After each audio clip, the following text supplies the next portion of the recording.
السلام عليكم السلام عليكم السلام عليكم ورحمة الله وبركاته. وعليكم السلام ورحمة الله.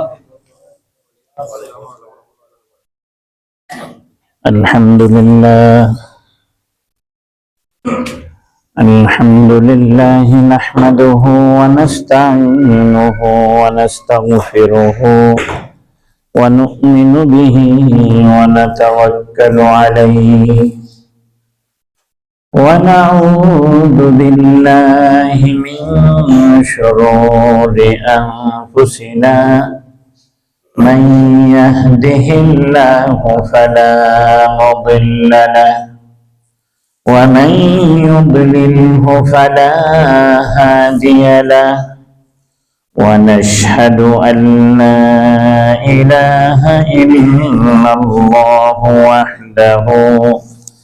وحده لا شريك له ولا نذير له ولا مثيل له ونشهد أن سيدنا وسندنا وحبيبنا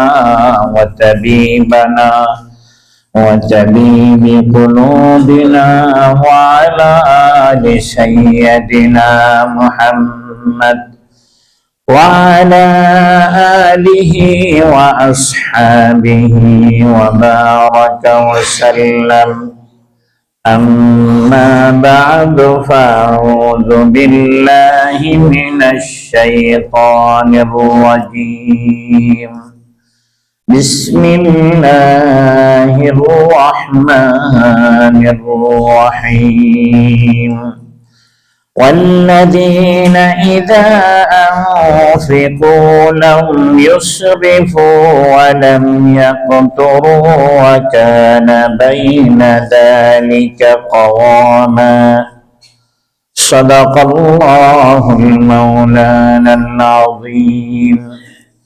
وقال صاحب الرسالة صلى الله عليه وسلم: كسب الحلال فريضة بعد الفريضة، أو كما قال النبي صلى الله عليه وسلم. وصدق رسوله النبي الأمي الكريم، وصدق من الشاهدين والشاكرين، والحمد لله رب العالمین. حمد و تعریف اس خدا کی جس نے بخشا زندگی. حمد و تعریف اس خدا کی جس نے بخشا زندگی. درود سلام اس نبی پر جس نے سکھایا بندگی.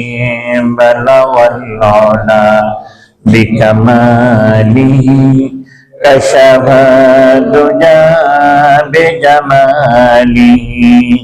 حسنت جمیع خصالہ صلوا علیہ وآلہ.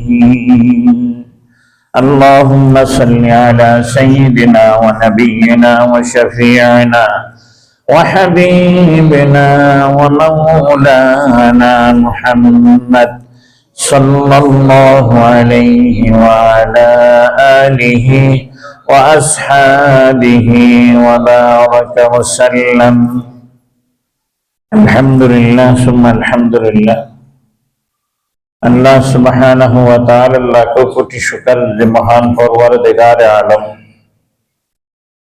আমার মতো অদম আদনা গোলামকে, আপনাদের মতো দিনদার পরহেজগার বান্দাদেরকে আল্লাহ তাআলার ঘরে আসার বসার সবচেয়ে 12 মাসের সবচেয়ে দামি মাস রমজান মাসের শেষ জুমাতুল বিদা আদায় করার জন্য আসার বসার যে তৌফিক মহান সত্তা আমাদেরকে দান করছেন, সর্বে সুজুদ হয়ে জবান কালিমাত শুকর আদায় করি, বলি আলহামদুলিল্লাহ। আল্লাহ সুবহানাহু ওয়া তাআলার দরবারে দরখাস্ত পেশ করি, আল্লাহ আমরা যে কয়েকখানা সালাতু সালাম পড়লাম, এই কয়েকখানা সালাতু সালামকে অগণিত গুণ অজস্র গুণ বৃদ্ধি করে আল্লাহর হাবিবের উপযুক্ত করে পূর্ণ মহাব্বতের সহিত সহি সহি করে শুদ্ধ করে যেভাবে তেলাওয়াত করলে আল্লাহ এবং আল্লাহ রাসূল সন্তুষ্ট হবেন, এই তরিকা মোতাবেক সুলুক মোতাবেক সোনার মদিনার মধ্যে হাদিয়াতান পৌঁছাই দিন বলেন আমিন। আল্লাহ তাবারক ওয়া তাআলার দরবারে দরখাস্ত পেশ করি, এমন একটা মাস যে মাসকে আল্লাহ সুবহানাহু ওয়া তাআলা আল্লাহর নবীর মাধ্যমে মাগফিরাতের মাস ঘোষণা করেছেন, নেজাতের মাস ঘোষণা করেছেন, রহমতের মাস ঘোষণা করেছেন, এবং হাদিস শরীফে স্পষ্ট আকারে রয়ে গেছে একটা গোত্রের নাম দিয়ে, তাদের বকরির নাম দিয়ে, বনু সেলিম গোত্র, তাদের যে বকরির পশম সবচেয়ে বেশি হয়, ওই জন্যই উদাহরণ তাদের বকরি দিয়ে দিছে। এই বকরির যেরকম পশম, বেশি পশম, অনুরূপ ভাবে প্রত্যেক মুহূর্তে মুহূর্তে আমি আল্লাহ সুবহানাহু ওয়া তাআলা এই মাসের মধ্যে বান্দাদের গুনাহ হতে মাফ করে বান্দাদেরকে জাহান্নাম থেকে মুক্তি দিয়ে জান্নাতি বানিয়ে দিই। এত অগণিত বনি সালিম গোত্রের বকরির যেরকম পশম তুমি গণতে পারবে না, হে নবী আপনি গণতে পারবেন না, অনুরূপ ভাবে আমি কত বান্দাকে এই মাসের মধ্যে প্রতি মুহূর্তে মুহূর্তে জাহান্নাম থেকে মুক্তি দিয়ে জান্নাতি বানিয়ে দিচ্ছি, এটার কোনো হিসাব নেই।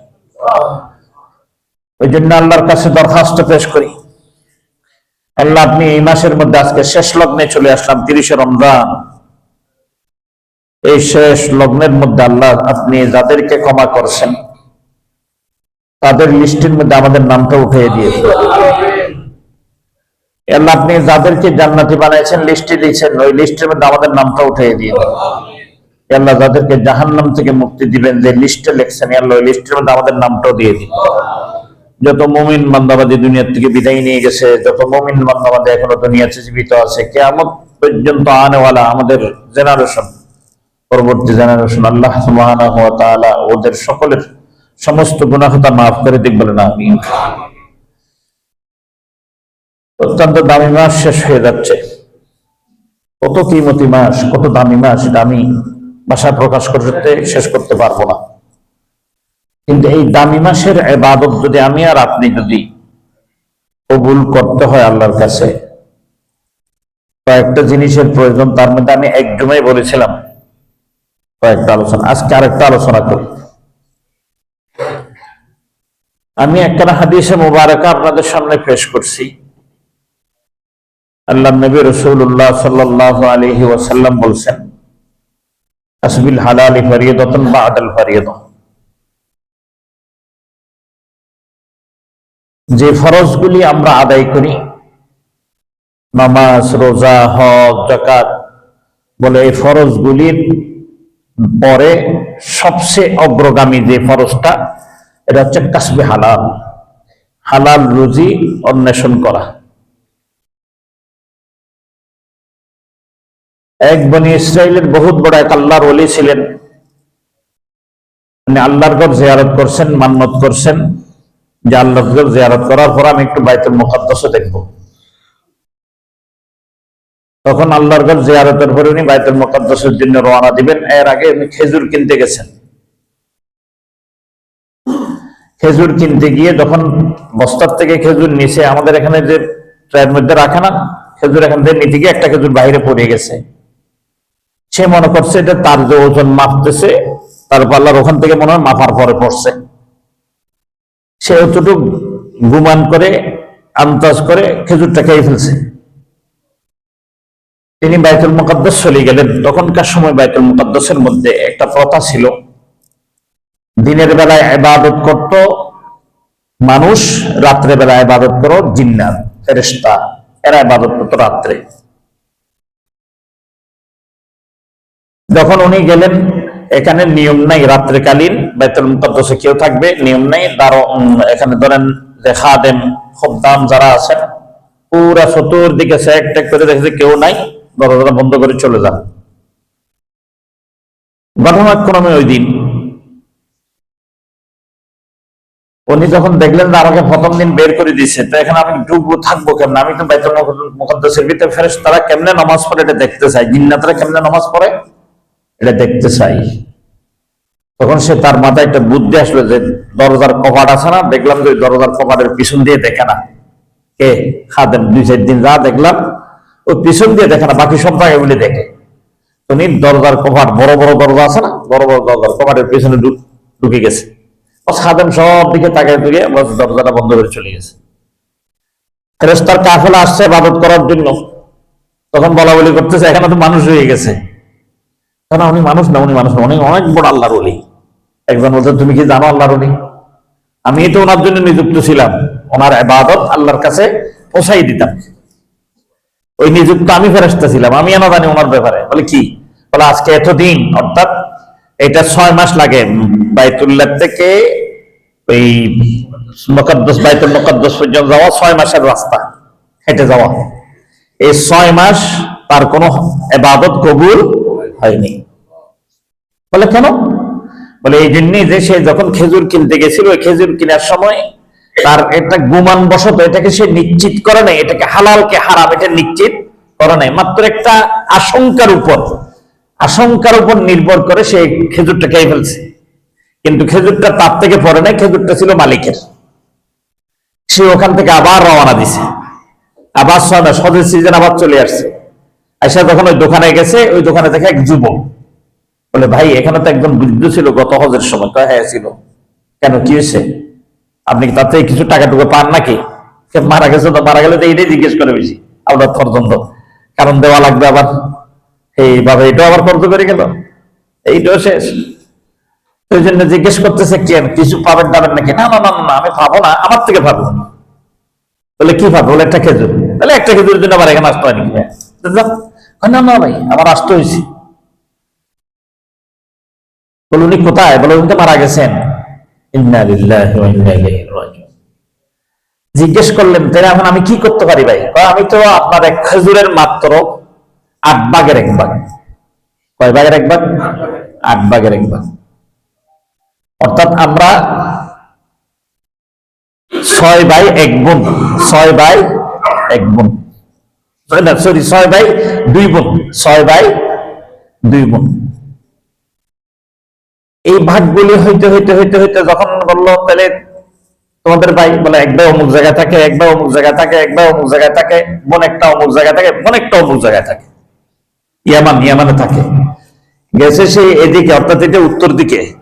এখন ইয়ামান হচ্ছে যে বাইতুল্লাহ থেকে সোজা দক্ষিণ দিকে খাইছে। আবার ইয়ামান সফর করলো, তার বোনের এখানে গেল, বোনের পুরো ঘটনা শুনাইলো, শুনে মাপ টাপ চাইলো, চাই আবার হজ টজ করে আবার গেল বাইতুল মুকাদ্দাস। যখন গিয়ে দেখে এখন ফেরেশতারা বলা বলি করতেছে, হ্যাঁ এখন তার দোয়া কবুল হচ্ছে। এটা হচ্ছে হাদিস শরীফের ঘটনা। যদিও হাদিসটা নিয়ে অনেকজন অনেক কথা বলে, কিন্তু হাদিস শরীফে এই ঘটনা এই জন্যই বলা, তাসবিল হালালি ফারিয়াদাতুন বাদাল ফারিয়াদা। যদিও আমার নামাজের ফরজ বলছে, যাকাতের ফরজ বলছে, রমজানের রোজা ফরজ বলছে, কিন্তু এটা এই ফরজ যেগুলি আছে এগুলি কবুল হওয়ার জন্য এটার আগে, এই ফরজের আগে, ওই জন্য বাদাল ফারিয়াদা, ক্বাবলাল বাদাল ফারিয়াদা। ওই জন্য ভাই ও কসবে হালাল অত্যাধিক জরুরি। যখন কসবে হালাল হয় না, তখন বান্দা যখন হাত উঠায়, আল্লাহর ফেরেশতারা, রহমতের ফেরেশতারা তাকে তখন বলতে থাকে মালবাসু হারাম ওয়া মাশরাবু হারাম ওয়া মাকালু হারাম ওয়া মাশরাবু হারাম। তুমি যে পান করছো এটা হারাম, তুমি যে খাইছো এটা হারাম, তুমি যে পড়ছো এটা হারাম, তুমি যে ঘরে থাকতেছো এটা হারাম, যে বিছনায় ঘুমাইতেছো এটা হারাম। হারামের বিছনায় ঘুমাইয়া তুমি দোয়া করো, আল্লাহর কাছে দোয়া কবুল হবে না। না না, কখনো তোমার দোয়া কবুল হবে না। ওই জন্যই হালাল কামাই করা অত্যাধিক জরুরি। এখন কামাইয়ের রাস্তা কি?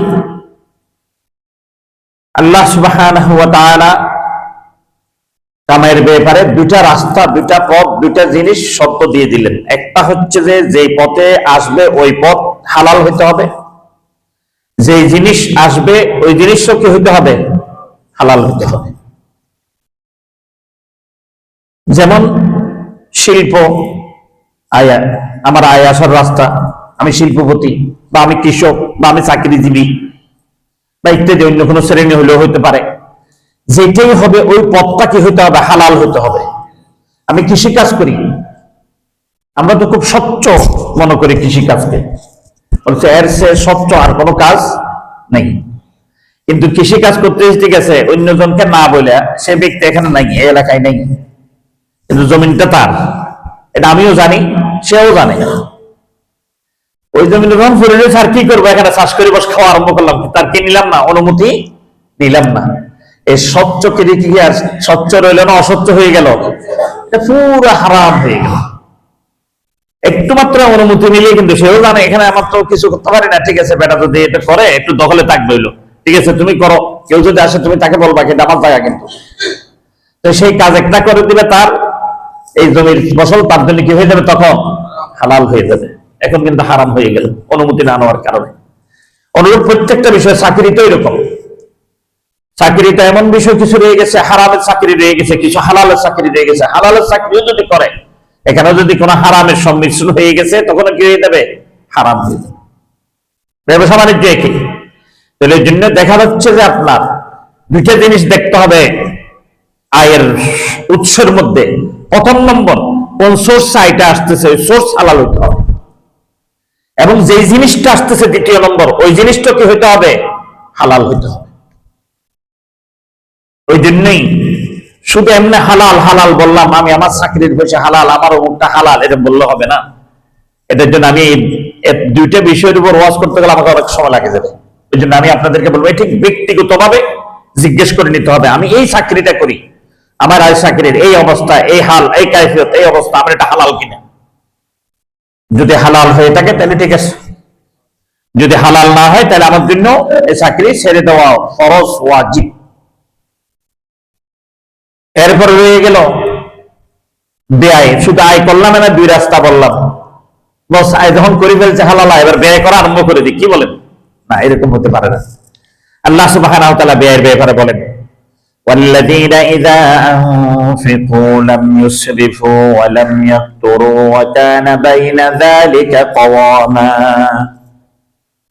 আল্লাহ তাআলা বলেন, ওয়াল্লাযীনা ইযা আনফিকু, যখন তুমি আয় করছো, যখন ব্যয় করবে, লাম ইউসরিফু, অতিরঞ্জিত করতে পারবে না, ওয়া লাম ইয়াকতুরু, আবার কৃপণতা করতে পারবে না। তাহলে কি করব, ওয়া কানা বাইনা যালিকা কাওয়ামা, এই দুটোটার মধ্যবর্তী তুমি পন্থা অবলম্বন করবে। তো উলামায়ে কেরাম বললেন, পন্থা অবলম্বন কি? সহজ ভাবে করে দিলেন, তুমি তোমার আয়কে 3 ভাগে ভাগ করো। এক ভাগ তুমি আল্লাহর রাস্তায় দিয়ে দাও, গরিব, অসহায়, এতিম, আত্মীয় স্বজন, এদেরকে দিয়ে দাও, যাদের উপর তোমার খরচ ফরজ নয়। আর এক ভাগ তুমি যাদের উপর তোমার খরচ ফরজ, মা, বাবা, বোন, যদি বাপ কাজ করতে পারতেছে না, কিন্তু বোন আছে অবিবাহিত, তার জিম্মেদারি ভাইয়ের উপর। অনুরূপ ভাবে সন্তান, বিবি, বাল বাচ্চা, এদের ফরজ। আরেক ভাগ এদের পিছনে তুমি ব্যয় করো। তৃতীয় নম্বর ভাগ, এটা তুমি তোমার ভবিষ্যতের জন্য রাখো। এই 3 ভাগে ভাগ করে তুমি যদি মাল চালাও, তাহলে তোমার মালে এমন বরকত আসবে। তাও একটা ঘটনা বনি ইসরায়েলের, ইসরায়েলি রাওয়াত বলে, কিন্তু এগুলি হেকায়াতান, এগুলি হুকমান না, হুকুমের জন্য এগুলি বলা যাবে না। যদি আর কান আহকামের জন্য হয় তাহলে এরকম, কিন্তু হেকায়াতান, হেদায়েতান, মানুষের বুঝা আসার জন্য, হেদায়েতে আসার জন্য ঘটনা যদি বলে, এটা কসুরি কিছু না। এক লোক সফর করতেছে, মেঘমালা আসছে, এটা আমরা ছোটকালে পড়ছি, বেস্টিজোরের মধ্যে আছে, বাংলা বেস্টিজোর নিলে আপনারা পাবেন এই ঘটনাটা, এটা বুখারী শরীফে আছে ঘটনাটা। মেঘমালা যাচ্ছে, মেঘমালার মধ্যে আওয়াজ হয়েছে, শুনতেছে, তুমি বৃষ্টি দাও, অমুকের কাঠ পর্যন্ত পৌঁছায় দাও। দেখে মেঘমেলার দায়িত্ব দায়িত্ব একটা পাহাড়ে চলে গেছে, এখানে কোনো খেত কিছুই নেই, তার সে জুখিরে জমছে বৃষ্টি হয়েছে।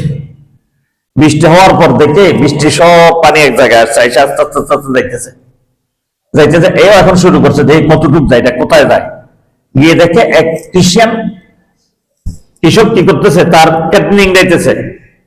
তখন সে এখানে দেখলো পানি সোজা গিয়ে কৃষকের জমির মধ্যে ঢুকছে, লোকে সব জায়গায় সে এখন এই জায়গায় এই জায়গায় এই জায়গায় এই জায়গায় পৌঁছাই দিচ্ছে পানি। যখন তার কাজ শেষ হয়ে গেছে জিজ্ঞেস করলো, ভাই আপনি এমন কোন আমল করেন যে আমলের কারণে মেঘনালা আপনার নাম নিয়ে আপনার ক্ষেতের জন্য বৃষ্টি দেওয়ার জন্য বলছে, এটা কি? এটা তো আমি বুঝতে পারলাম না। আমার তো এরকম কোনো আমল নেই। বলে কেমন আমল নেই? বলে হ্যাঁ বাস্তব আমার কোনো এরকম কোনো আমল নাই। তা আমল না থাকলে কেমনে এরকম ঘটনা হয়? বলে হয়েছে, আমি কেমনে বলবো? বলে আচ্ছা তাহলে তুমি এই যে কৃষি কাজ করো, এইটা দিয়ে উৎপাদন দিয়ে তুমি কি করো? বলে হ্যাঁ এটা বলা যায়, এটা বলা যায়। বলে এটা কি? বলে আমি যে কৃষি কাজ থেকে যে আয়টা হয় এখানটা আমি এক অংশ দান করে দিই, এক অংশ আমি পরিবারকে খরচ বিরোধ দিই, আর এক অংশ আমি ভবিষ্যতের জন্য জমা করি। এই তিন ভাগে করে আমি চলতেছি। এভাবে চলার মধ্যে আল্লাহ তাআলা আমাকে বরকত দান করেন, আমি এই বরকত নিয়ে থাকি। আল্লাহ সুবহানাহু ওয়া তাআলা এই বরকতের মধ্যে যে বেটা দেখেন এই বেটা দেখে ফেলছে যে মেঘমালা পর্যন্ত তার জন্য বৃষ্টি দিতে বাধ্য হয়ে যাচ্ছে, আল্লাহর হুকুম হয়ে যাচ্ছে। এই জন্যই মধ্যপন্থা অবলম্বন করা, এটার মধ্যে এই জিনিসটা হচ্ছে মধ্যপন্থা অবলম্বন করা। অতিরিক্ত খরচ করবো না, একদম আবার কৃপণতাও করবো না। এক ভাগ আমি আল্লাহর রাস্তায় দিয়ে দিব দিনের জন্য, আমার আত্মীয় স্বজন অমুক সমুক যারা যারা আছে গরিব অসহায় এদেরকে সবসময় দিতে থাকবো। আর এক ভাগ আমি নিজের সন্তান মাতা পিতা সন্তান আদি স্ত্রী পরিবার পরিজনের জন্য ব্যয় করব। আর এক ভাগ আমি নিজের ভবিষ্যতের জন্য কি রাখবো। এই তিন ভাগে ভাগ করে যখন মানুষ চলবে, আল্লাহ সুবহানাহু ওয়া তাআলা তার জন্য তার পরিবারটা তার পরিবেশটা কি করে দেবে? জান্নাতি পরিবেশ বানিয়ে দিবে। এরপরে রয়ে গেলে এটা হচ্ছে আপনার মধ্যপন্থা অবলম্বন করতে খরচের খাত কি, খাতগুলি কি হইতে হবে। এখন আমি আপনাদেরকে খরচের খাতগুলি আপনাদেরকে বলি। প্রথম খাত ফরজ এবং ওয়াজিব, এটা অবশ্যই আদায় করতে হবে। ফরজ এবং ওয়াজিব। ফরজ কি? যাকাত ফরজ। ওয়াজিব কি? আপনার একটা সন্তান অসুস্থ হয়ে গেছে, আপনি বললেন আমার ছেলে যদি সুস্থ হয় জিলভার মসজিদে আমি কি দিব? 1000 টাকা আল্লাহর ওয়াস্তে দান করব। এই যে আপনি মান্নত করলেন মসজিদের জন্য, আপনি এটা মসজিদে পৌঁছাই দেওয়া, এটা ওয়াজিব। এরপরে হচ্ছে নফল দান সদকা, মাদ্রাসা মসজিদ ইত্যাদি ইত্যাদি জায়গায় দেওয়া, এটা হচ্ছে নফল দান সদকা, এটা করতে থাকবো। নিজের জন্য সাধ্য মতো খরচ করব। নিজের জন্য বলতে পরিবার পরিজনের জন্য যেটুকু আমার সাধ্য আছে অতটুকু আমি খরচ করবো। এর অতিরিক্ত করতে যাবো না, আপনার ঋণ করতেও যাবো না, আবার সাধ্যের মধ্যে থাকার পরও কৃপণতা করতে যাব না। চতুর্থ নম্বর, আমার হালাল ইনকাম কোন গুনার কাজে ব্যবহার করা যাবে না। কেউ আসছে বলছে ভাই আমাদের তো এটা বলবো নি, বললাম আর ফুটবল খেলা চলছে, ফুটবল খেলা ভাই একটু দিবি তো, দেন না একটু, দিয়ে দিছে তো ফুটবল খেলা। হুজুর আমি তো এত বড় একজন পাকিস্তানের গ্র্যান্ড মুফতি, মুফতি তকি উসমানী, উনি বলছে ফুটবল খেলা যায়, আপনি এখানে এসে ফিতিনি হুজুর না যায় বলতেছেন, গুনার কাজ বলতেছেন। প্রচলিত যেই কি ফুটবল খেলা, এই প্রচলিত ফুটবল খেলা হারাম। তো অপ্রচলিত ফুটবল খেলা যেটা হারজিত নেই, শুধু স্বাস্থ্যের উপকারের জন্য, আমার মতো ফ্যাট বেড়ে গেছে একটু ফুটবল খেলা খেলে কি ফ্যাট কমতে পারে, ওই জন্য একটু ফুটবল খেলছে, এটা হারাম, এটা হারাম বলতে পারবে না। কিন্তু হার জিত অমুক সমুক প্রাইজ এই সেই আছে না, এখন তো মাশাআল্লাহ, এটা তো আমি ওদিক যাচ্ছি না আর কি, আপনারা আমার চেয়ে ভালো জানানোর জন্য আমি ইঙ্গিত দিতে আপনাকে দোকান পর্যন্ত পৌঁছে গেছেন, কোথায় কোথায় কি হবে, 2026 সালে কোথায় হবে, মেনু কি, চলে গেছেন। এটা সম্পূর্ণ হারাম, দেখাও হারাম, চলাও হারাম, সম্পর্ক করাও হারাম। অর্থাৎ এরকম জায়গায় ব্যয় করা এটা হারাম। আপনার হালাল টাকা দিয়ে আপনি গুনাহ কামাই করে নিলেন। ওই জন্য আয়ের যে সোর্স এটার মধ্যে 2টা, আর ব্যয় খাতের মধ্যে 4টা। এই জিনিসগুলি দেখে যখন মানুষ আয় ব্যয় করবে, আল্লাহ সুবহানাহু ওয়া তাআলা তার ইবাদতের জন্য মুহূর্ত নিবে না, সেকেন্ড যাইতে দেরি। আল্লাহ তাআলা বলেন মিন হাবলিল ওয়ারিদ, বান্দা আমি তোমার যে 2টা শাহী রগ আছে এই রগগুলি মগজের সাথে যেরকম মিশ্রিত হয়ে গেছে তার চেয়ে বেশি মিশ্রিত আমি তোমার সাথে আছি। তুমি বান্দা ইবাদতের জিহ্বা নাড়তে দেরি, এর পূর্বে আমি তোমার বান্দা তোমার ইবাদত কবুল করে নিব। ওই জন্য ভাইও অত্যাধিক দামি মাস চলে গেছে। যদি এরকম না হয়ে থাকে তাহলে আমরা তওবা করে নেব, আল্লাহর কাছে তওবা করে নেব, ভবিষ্যৎ যেন আমাদের আয় ইনকাম হালাল পথে হয় এটার চেষ্টা করে যাবো ইনশাআল্লাহ তাআলা। এখন আসেন কালকের কিছু কাজ আছে, মাত্র আর 15 মিনিটের মতো, দেখি যতটুকু পারি ইনশাআল্লাহ তাআলা। আল্লাহ নবী রাসূলুল্লাহ সাল্লাল্লাহু আলাইহি ওয়াসাল্লাম কালকের রাতের জন্য কিছু বলতেছেন কিনা বলেন। ক্বালা রাসূলুল্লাহ সাল্লাল্লাহু আলাইহি ওয়াসাল্লাম মান ক্বামা লাইলাতাল ঈদাইনি লিল্লাহি মুহতাসিবান লাম ইয়ামুত কলবুহু হিনা তামুতুল কুলুব।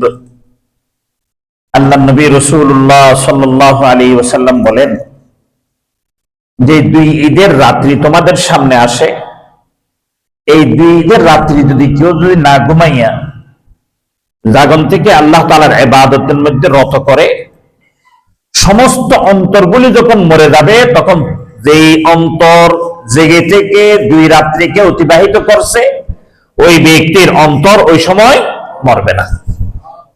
এখন এটা কোন সময়?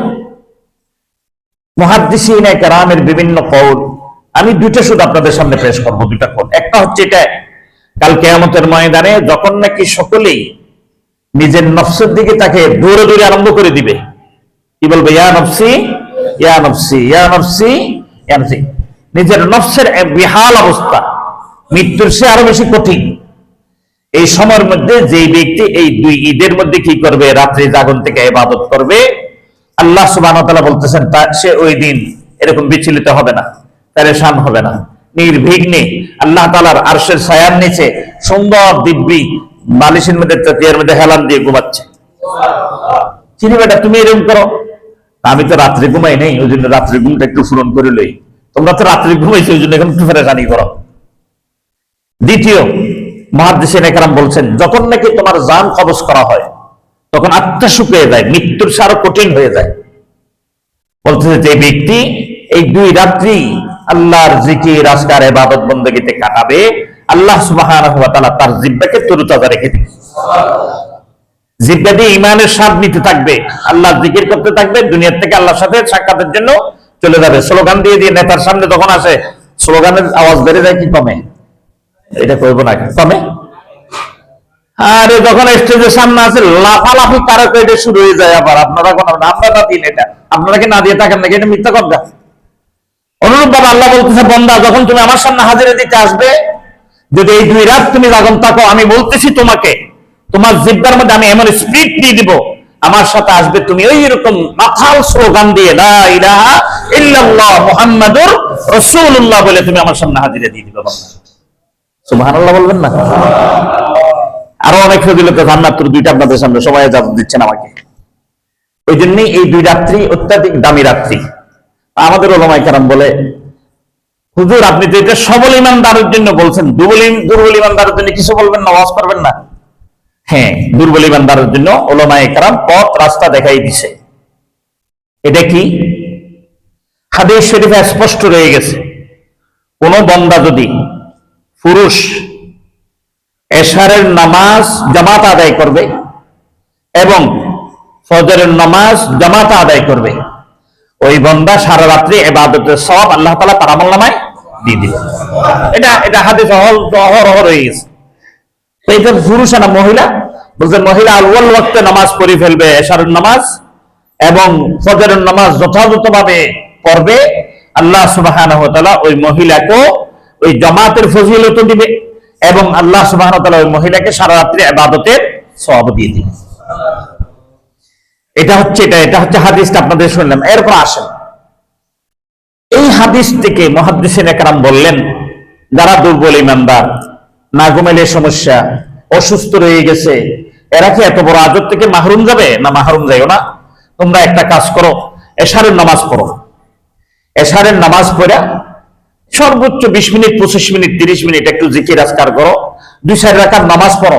নামাজ পড়ে আল্লাহর কাছে দোয়া করো, আল্লাহ আমি দুর্বল ইমানদার, ইমানও দুর্বল, বন্দাও দুর্বল, শারীরিকও দুর্বল, মানসিকও দুর্বল, সর্বদিক দিয়ে দুর্বল বান্দা, কিন্তু তুমি সবল, সর্বদিক দিয়ে তোমার সবলতা আছে, শক্তি সর্বদিক দিয়ে তোমার আছে। বান্দা যদি সারা রাত ইবাদত নাও করে, তুমি চাইলে বান্দাকে সারা রাত ইবাদতের ফজিলত দিতে পারো। তাহলে তুমি আমাকে দাও, ওই বন্দাদের অন্তর্ভুক্ত আমাকে করে নাও, যে বন্দারা আজকে রাত্রে জাগন থেকে ইবাদত করে যে পদমর্যাদা পাবে, সম্মান পাবে, ইজ্জত পাবে, যে লিস্টের মধ্যে তাদের নাম উঠবে, আমার নামটা ওই লিস্টের মধ্যে তুমি লিপিবদ্ধ করে দাও। এরপরে তুমি একটু বড় রাত্রে তাড়াতাড়ি উঠো, অন্যদিন উঠতে 5:30টায় জামাত ঘোষণা করা হয়েছে, তাই না? অনেকজনে জানে না, অনেকজনে জানে, ওই জন্য আবার বলে দিলাম, এটা এলানো হয়ে গেল। কিন্তু এখন 5:30টায়, তখন ঠিক আছে, এতদিন তো উঠছেন আপনি 3টের দিকে 4টের দিকে, আজকে একটু 4:30 উঠেন, 5:45 উঠেন, 5:45 উঠে 2-4 রাকাত নামাজ পড়েন। নামাজ পড়ে আপনি আল্লাহর কাছে আবার ফরিয়াদ করেন, আল্লাহ, দুর্বল ইমানদার, কমজোর ইমানদার, আমি তো পারি নাই, কিন্তু এখন উঠে তোমার সামনে হাজিরা দিলাম, এই হাজিরার বদৌলতে তুমি আমাকে এই করো। দেখবেন আল্লাহ সুবহানাহু ওয়া তাআলা সারা রাত্রি ইবাদত করে জাগন থেকে যে সওয়াব দিয়ে দিয়েছে, আমার দুর্বল ঈমানকে আল্লাহ তাআলা সবল করে তাদের সাথে অন্তর্ভুক্ত করে দিবে, বলেন সুবহানাল্লাহ। এটাই হচ্ছে আল্লাহ তাআলা।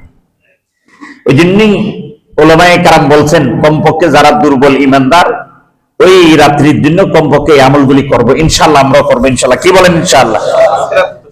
জি জি, আজকে রাত্রে ঈদ, শুধু ঈদের রাত্রিটা, যে চাঁদ দেখা যায় যে সন্ধ্যায়, ওই সন্ধ্যার রাত্রিটা।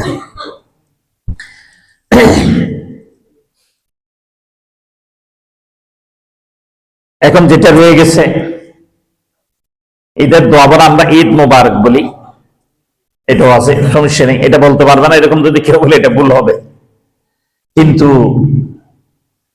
মুহাদ্দিসিন একরাম বলছেন, তাকাব্বালাল্লাহু মিন্না ওয়া মিনকুম, তাকাব্বালাল্লাহু মিন্না ওয়া মিনকুম। আমরা 1 মাস ইবাদত করছি, এই ইবাদত আল্লাহ তাআলা আমার জন্য কবুল করে, আপনার জন্য কবুল করুন, আমার জন্য কবুল করেন, আপনি অন্যের জন্য কবুল করুন। এটা বাংলাতে বললে হবে। এরপর রয়ে গেল, যখন আমরা ঈদের দিন আসব, কয়েকটা কাজ করলে আমাদের জন্য ঈদের পূর্ণতা পাওয়া যাবে, সুন্নতের পূর্ণতা পাওয়া যাবে। এগুলি একটু কঠিন না, একটু সহজ সহজ। প্রথম তো বললাম, এই যেটা ফজর এবং এশা জামাত আদায় করা 1 নম্বর, 2 নম্বর মিসওয়াক করা, 3 নম্বর গোসল করা, 4 নম্বর শরীয়ত সম্মত সাজসজ্জা নেওয়া। এখন এটার জন্য নতুন জামা হইতে হবে, দামি জামা হইতে হবে, এরকম কোনো শর্ত না। যার যতটুকু সামর্থ্য আছে অতটুকুর মধ্যে পোশাক পরিধান করা, সুগন্ধি ব্যবহার করা, যার যতটুকু সামর্থ্য আছে অতটুকুর মধ্যে সুগন্ধি ব্যবহার করা।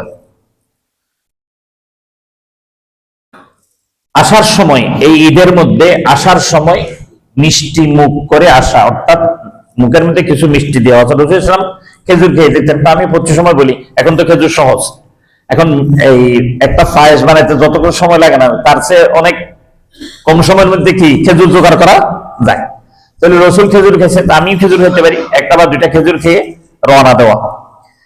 সকালে সকালে, অর্থাৎ সবার আগে আগে ঈদগাহে আসা, ঈদের জামাত আসার সময় 1 পথ দিয়ে আসা, যাওয়ার সময় আর পথ দিয়ে। এখন তো আসার সময় 1 পথ দিয়ে আসলাম, এদিক দিয়ে ওই দিক ঘুরে ওই দিক দিয়ে যাবো না, এটা না। তো উলামায়ে কেরাম বলতেছে, ঠিক আছে, আপনি আসার সময় ডান দিক দিয়ে আসছেন, যাওয়ার সময় আবার ডান দিক দিয়ে যান।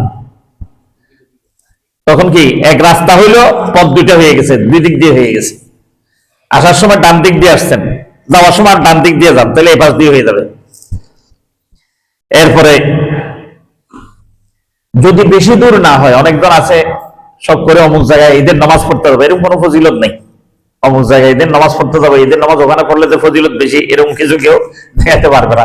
হ্যাঁ, কেউ যদি যাইতে পারে, কিন্তু যদি বেশি দূরত্ব হয় তখন তো গাড়ি নিয়ে যেতে হবে, আর যদি কাছে হয় তাহলে পায়ে হেঁটে আসা। কারণ ঈদগাহের মধ্যে যখন পায়ে হেঁটে আসতে থাকে, আমি ইনশাআল্লাহ আগামীকাল আর বলবো, ঈদের সময় আল্লাহ সুবহানাহু ওয়া তাআলা ফেরেশতাদের সাথে বলে, এই দুলের মতো সাহায্যে এটা কই যায়, কি বিয়ে করতে যাচ্ছে নাকি, কোন ঘরে বিয়ে করবে, কোথায় কি করবে? বলে, না আল্লাহ বিয়ে তো করবে না, তো কি করবে? ওরা তো 30 দিন রোজা রাখছে, এখন ঈদগাহে যাচ্ছে আপনার সাথে একটু যোগাযোগ করার জন্য, কন্টাক্ট করার জন্য। কিসের কন্টাক্ট? বলে যে গুনাহ মাফের কন্টাক্ট করবে, জান্নাতের কন্টাক্ট করবে, জাহান্নাম থেকে মুক্তির কন্টাক্ট করবে আজকে। বলে, হ্যাঁ শোনো শোনো, তোমরা সাক্ষী থাকো, এই কন্টাক্ট না করার আগে আমি মঞ্জুর করে নিলাম। এটাই হচ্ছে যে এই ঈদের সবচেয়ে বড় দামি জিনিস। এই জন্য আল্লাহ সুবহানাহু ওয়া তাআলা আমাদের সকলকে পায়ে হেঁটে আসার তৌফিক দান করুক, বলেন আমিন। আরেকটা কাজ, ওয়ালিতুকাব্বিরুল ইদ্দাতা ওয়ালিতুকমিলুল ইদ্দাতা ওয়ালিতুকাব্বিরুল্লাহ আলা মা হাদাকুম লাআল্লাকুম তাশকুরুন। দুই ঈদের মধ্যে তাকবীর বলা। ঈদুল আজহার মধ্যে তাকবীর হবে বড় আওয়াজে, সড় আওয়াজে, আর ঈদুল ফিতরের মধ্যে তাকবীর হবে আস্তে আস্তে। যখন আমরা আসতে থাকবো তখন আসার সময় এই তাকবীরটা পড়তে থাকবো, আল্লাহু আকবার, আল্লাহু আকবার, লা ইলাহা ইল্লাল্লাহু, আল্লাহু আকবার, আল্লাহু আকবার, ওয়ালিল্লাহিল হামদ, আল্লাহু আকবার, আল্লাহু আকবার, লা ইলাহা ইল্লাল্লাহু, আল্লাহু আকবার, আল্লাহু আকবার, ওয়ালিল্লাহিল হামদ, আল্লাহু আকবার, আল্লাহু আকবার, লা ইলাহা ইল্লাল্লাহু, আল্লাহু আকবার, আল্লাহু আকবার, ওয়ালিল্লাহিল হামদ। যে কয়েকটা আমল বললাম, এই কয়েকটা আমল ঈদের দিন ইনশাআল্লাহ আমরা আমল করবো ইনশাআল্লাহ তাআলা। এটা আমল করতে কোনো পয়সা খরচ হবে না, সময় ব্যয় হবে না, কোনো এটা এমন করবো, শুধু একটু নিয়ত করে নিব। নিয়তের উপর ইসলাম সবচেয়ে বেশি যে জিনিসটা দাম দেয় এটা হচ্ছে নিয়তের। কারণ আল্লাহ নবী রাসূলুল্লাহ সাল্লাল্লাহু আলাইহি ওয়াসাল্লাম বলতেছেন, লা ইয়ানজুরু ইলা আমওয়ালিকুম ওয়া আমালিকুম ওয়ালাকিন ইয়ানজুরু ইলা কুলুবিকুম ওয়া আমালিকুম। আল্লাহ নবী রাসূলুল্লাহ সাল্লাল্লাহু আলাইহি ওয়াসাল্লাম বলেন, লা ইয়ানজুরু, আল্লাহ তাআলা দৃষ্টি দিবে না, আমওয়ালিকুম, তোমার কি মালের দিকে, ধনের দিকে, সম্পদের দিকে, ওয়া আসাবিকুম, অর্থাৎ তোমার দিকে, তোমার শরীর কত সুন্দর, চেহারা কত সুন্দর কিনা, নূরানি কিনা নূরানি, এটা দেখবে না। তাহলে কি দেখবে? আল্লাহ সুবহানাহু ওয়া তাআলা দেখবে, প্রথম দেখবে আমার অন্তর, আমার কলব, এরপরে দেখবে আমার কাজ। আমার কলবের মধ্যে কি? কলবের মধ্যে কি? নামাজ থাকে, রোজা থাকে, হজ জহাদ, কলবের মধ্যে নিয়ত থাকে। আমার নিয়তটা কেন কি? মানুষকে দেখানোর জন্য নামাজ? এটা আপনার এই অঞ্চলে একটু কম বুঝে, এই ওয়াজটা যদি সেটা হলে সবচেয়ে বেশি বুঝে। কারণ এই যে এখন যে রমজান আছে না, এত এখন ওয়াজ করতে হচ্ছে, একটু কমলো, এত কমে নাই এখনো পর্যন্ত। মাশাআল্লাহ, শাড়ির লাইনের জন্য লাইনকে লাইন দিতে হয়, শাড়ি নিতে হইলে, লুঙ্গি নিতে হইলে। মানে বলেছে, আরে অমুক না 10,000 মানুষকে শাড়ি দিয়েছে, বিশাল ধনী, যে এই কাম করছে, এতে সব গেছে, হ্যাঁ তো গেছে। কথা বুঝেন না মনে হয়? ওই জন্যই নিয়তটা দেখবে, যদি নিয়ত ইখলাস হয়েছে এরকম যে আল্লাহ সুবহানাহু ওয়া তাআলা আমার উপর রাজি সন্তুষ্ট হইলেই হয়। আল্লাহ তাআলা রাজি রেজামন্দির জন্য, সন্তুষ্টের জন্য যখন বান্দা এই কাজগুলি করবে, তখন আল্লাহ সুবহানাহু ওয়া তাআলা বান্দাকে এর আজর পরিপূর্ণভাবে দিয়ে দিবে। বলুন সুবহানাল্লাহ। গোসল তো করবেই, তাহলে সুন্নাত নিয়ে তো গোসল করবো। ঈদের দিন গোসল করা কি সুন্নাহ, মিসওয়াক করা সুন্নাহ, মিষ্টি খাওয়া সুন্নাহ, একদিক দিয়ে আসা আরেক দিকে যাওয়া সুন্নাহ।